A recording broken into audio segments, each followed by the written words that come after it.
Dear friends, in this session we are going to solve problems on regression coefficients.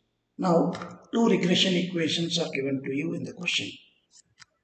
This is 1 and 2 and variance of x. So, sigma x square is 9, sigma x equal to 3. Okay.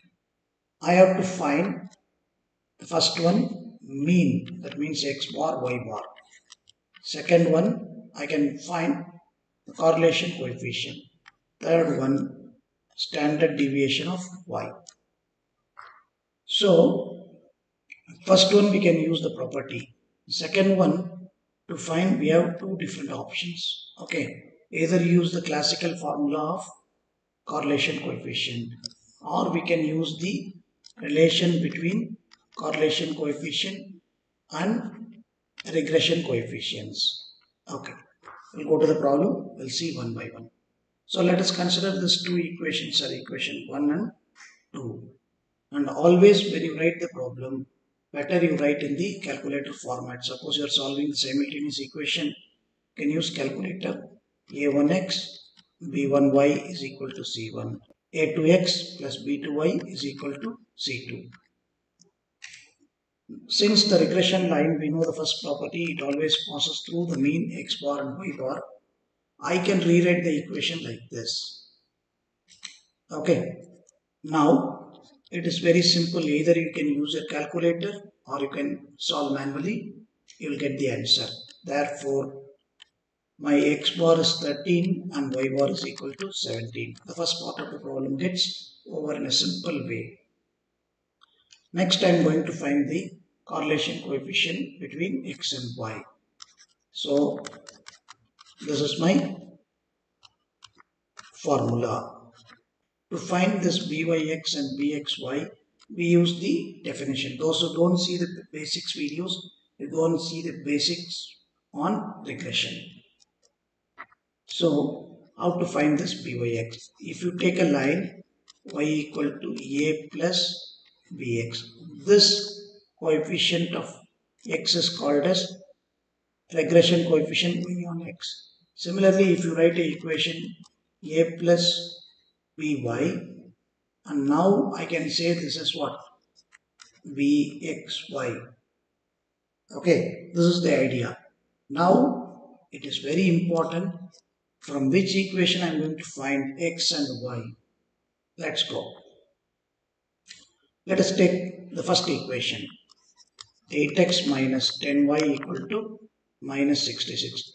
Okay, I'll take the equation 8x minus 10y equal to minus 66. I don't want to bother about the constant. I always worry about the coefficients of x and y. And we know that whether it is regression or correlation, it is going to lies between minus 1 to 1. So when you choose the problem, we have to be very careful. If I take this equation, see the coefficient of x and y, don't bother about the sign.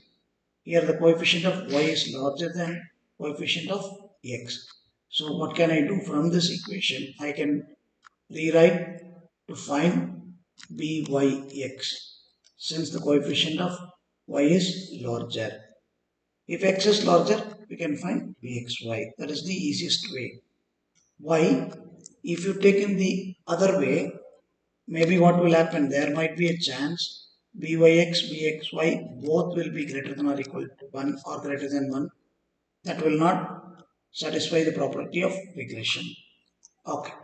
So now I am going to take 8x plus 66 is equal to 10y. So from this 8 by 10x plus 66 is equal to y. Immediately I'll get this 8 by 10 as my regression coefficient byx. It is done. Now you can see. So byx is 8 by 10. Good thing is it is less than 1 also, 0.8. Next, when you go for the second equation, similarly I'll take 40x minus 18y is equal to 214. By seeing the equation, we can immediately understand that coefficient of x is greater than coefficient of y. Already we found byx. So we have only one chance. We have to find bxy. So 40x is equal to 18y plus 214. So x is equal to 18 by 40y plus 214. Now I can see 18 by 40 is my regression coefficient Vxy. So the good thing is both Vxy and Vyx is less than 1 in my case. So I can easily form the solution.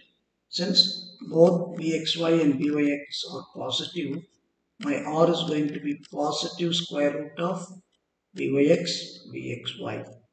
Okay, let us see. I found both. Now I can find the correlation coefficient. It is going to be 0.6. So I find the correlation coefficient which is required in the second part of the problem.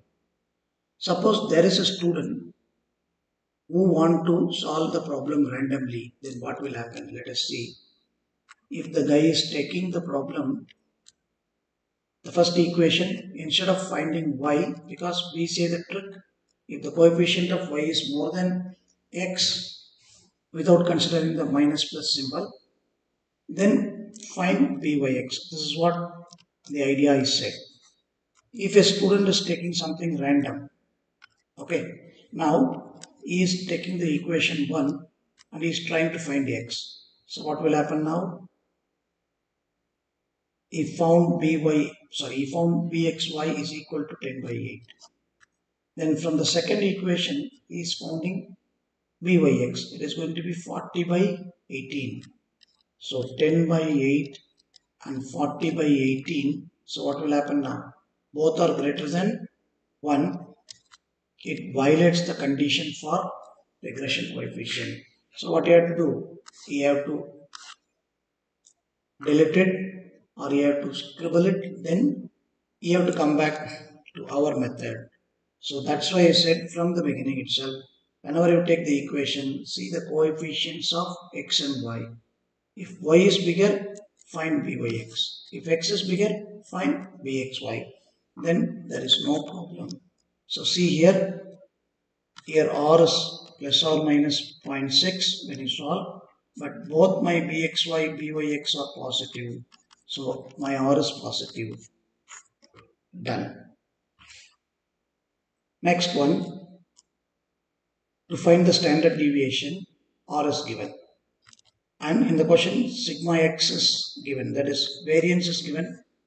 Sigma x square is 9, so I can directly find sigma x. Now, to find sigma y, either I can use both the formula, regression coefficient y on x or x on y. Okay, since here it is easy, so Vyx is 8 by 10, R is 0.6, sigma y I have to find, sigma x is 3. So when you cross multiply and when you simplify, you will be getting the solution. Sigma y is equal to 4. That's it, guys. So as a summary, let us see what we did. We use the property and we find the mean x bar and y bar. Second, we use the formula which relates correlation coefficient and regression coefficient and we found the solution. Finally, we use the other formula for regression coefficient either to find sigma y or sigma x given in the question. That's it, guys. The problem made simple. Hope you can easily crack in the exams. Good luck. And thanks for your big support. Subscribe our channel, share to your friends and support me. Thank you again.